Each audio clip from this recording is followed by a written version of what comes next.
রাজাকারের কবির বললে পরে সেটা হয় প্রশংসা, রাজাকারে বললে প্রশংসা হয়, আর আমি বললে অপরাধ হয়।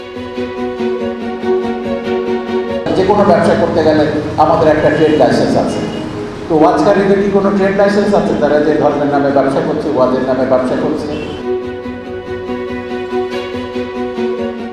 আমি বলেছিলাম, লিখেছিলাম যে ইসলামকে ড্রাকুলাদের ধর্ম, পিশাচের ধর্ম, যে রক্তপান করে ইসলামকে জীবিত হতে হবে, ইসলাম কি মরে গেছে?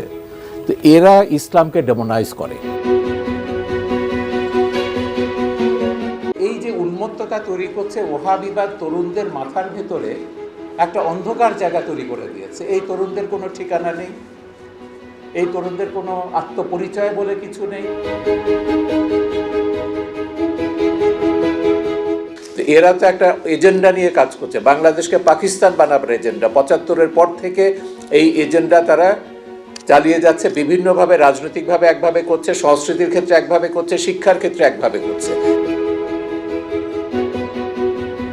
বিএনপি তো বাংলাদেশের কনসেপ্টে বিশ্বাস করে না। কদিন আগে, কয়েক মাস আগে দেখেছেন বিএনপির মহাসচিব বলেছেন যে পাকিস্তান আমলে আমরা ভালো ছিলাম, এবং তখনই আমরা বলেছিলাম তো আপনারা পাকিস্তানে চলে যান, বাংলাদেশকে আমরা পাকিস্তান বানাতে দেব না।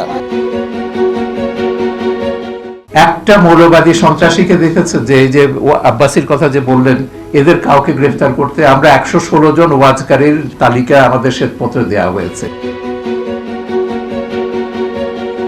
ক্ষমতায় গেলে তারা বাংলাদেশকে শরিয়া রাষ্ট্র গঠন করবে, মোল্লা ওমরের আফগানিস্তান বানাবে।